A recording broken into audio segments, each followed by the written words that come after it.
Okay, Cheyenne, I've got your work up here. And now I've been going through this for a while and I've got a good set of comments compiled. So let's get started. Okay, the first thing I recommend here is this is your logo, but you've got your logo kind of severed right here. And that would not be a good thing to preserve the branding of the product, so to speak.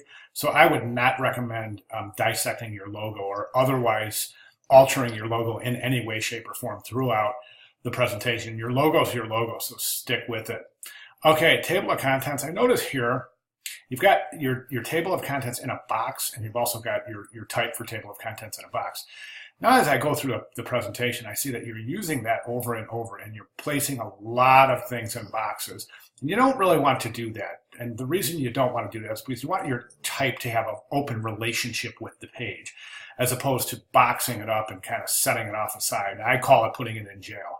And you don't want to do that. You want to allow the type to have a relationship with the page. So I have some recommendations there, but let's go back to the table of contents.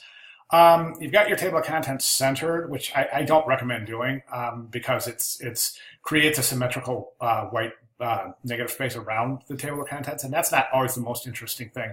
I would recommend removing the rules on either side of the heading, placing the heading, and then either using a leader, a dotted leader, and then placing just like a traditional table of contents. I would not place the type table of contents or the actual table of contents in these boxes.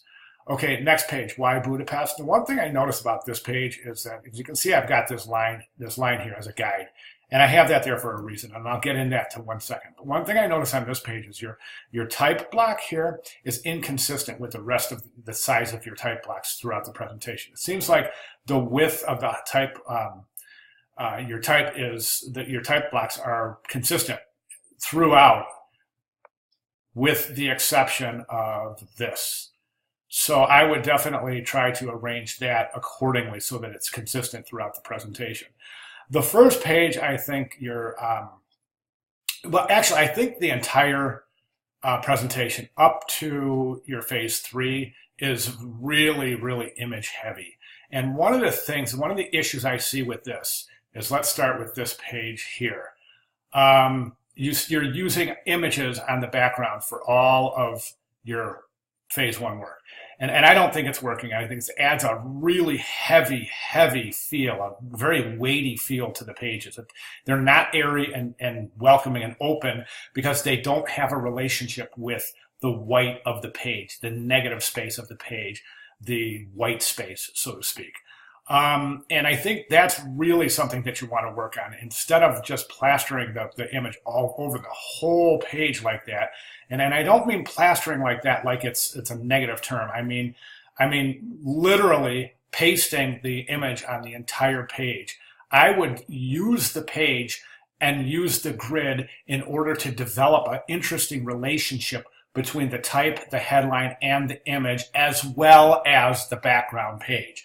And that again points to white space. So for example, in this page right here, I would take the image away first. First thing I would do is take the image away. Next thing I would do is with your type, I would move the headline over so it aligns with the left margin of the type. Then I would grid this out and I would place the images accordingly. So instead of one image, or you could even use one image, maybe the image is placed up here according to the grid. You know what I'm saying? Maybe here's your headline, here's your body copy, and here's your image. Okay, then you would have this wonderful relationship with the white space. Again, over here, maybe you would have your typeface, your headline, your body copy, and then maybe you would have image bleeding, image, and image. Do you see what I'm saying? So now you have this relationship with the background page. And I think that's really important for you to do throughout this whole phase 1 presentation. And then it changes here, and I'll get to that in a second. But one thing I want you to notice is that your type, like this headline here, is very, very big. Your page size is 11 by 17. I'll bet that headline is 24. The type itself is probably 14, maybe 12 or 14. But if you see right here, you're developing a relationship between the headline and the page, as opposed to the headline and the body copy that it follows it. My recommendation would be to establish a relationship between the headline and the body copy, not the headline on the page. Let me show you another example.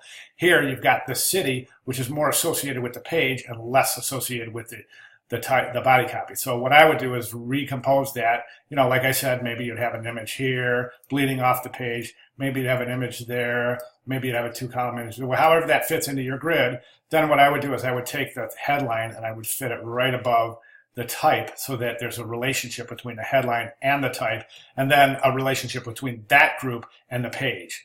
Okay, hope that makes sense. Over here, you know, I drew a guide over here also for a reason. I said I was going to bring that up in a second. So here's your W for Y and Y Budapest. And presumably if you move that down here, it's going to be aligned to your left margin.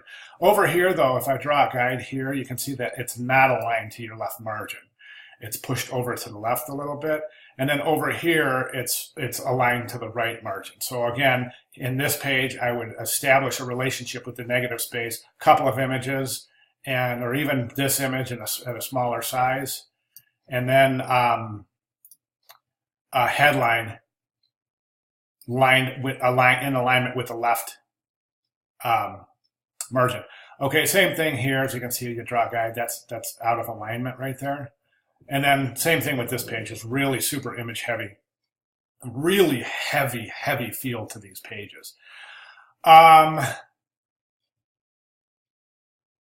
Okay, this image here I would not use again because it's not the same image, but it's something very similar. So I wouldn't use that again. It's too similar. Okay, venues and locations, again, same comments for that. Now, brand inspiration and these 3 pages here, honestly, Cheyenne, I'm going to be honest with you, it seems like they're filler pages. I think as a viewer of this presentation, to me, it seems like these 3 pages are to take up space. What I would do with these 3 pages is I would say brand inspiration, and then I would develop a paragraph with a headline to describe, you know, maybe you have 2 pages of brand inspiration and maybe you have 4 images instead of, you know, 25 images. And in those 4 images, you say, okay, brand inspiration, here you have 2 images. You know, and what do you say? You say the inspiration I received from these images is et cetera, give a paragraph. Then come down here and then talk about these images. You know, only give 1 or 2. They're so similar, you don't need to present all 20 or so images that you have on this page. Well, I guess this would be considered 1. So 1, 2, 3, 4, 5, 6, 7 images. You know, 1 or 2 of these will get the idea across, and then you can headline it, give a paragraph as to where and how you received inspiration. Likewise here from the architecture. So you have geographic, you have the kind of folk art, and then you have what looks like architecture. So really describe that, you know, make sure the viewer is aware of that and try not to depend on images to tell the story here. Okay, so we get to logos and pictograms. What I would suggest here is I think we can put logos and pictograms on the same page. In other words, you can take these, when the viewer turns the page here, there's a lost connection between this page and this logo. For that reason, I would say that you could, and same thing here, there's a lost connection between this page and this particular logo. So what can we do? We can do this on this page, for example. What I would do is I would you know, again, that headline is so big. I would reduce the body copy. And so body copy, let's say, takes up an area of, let's say that, like that. Okay. Then logo, logo, colors. Then you can have your pictograms, and then you can fit this paragraph right under here. So that you have on one page, you have the logo, the associated pictograms, and all the type and color that describes. Okay, same thing with this page, and same thing with this page. Okay, moving forward, you have your patterns and graphics. Good job describing patterns and graphics. And then you have your phase 3 promotional elements, which look great. I would not recommend having blanks over here. This looks like it's undone, and I would definitely finish that page off.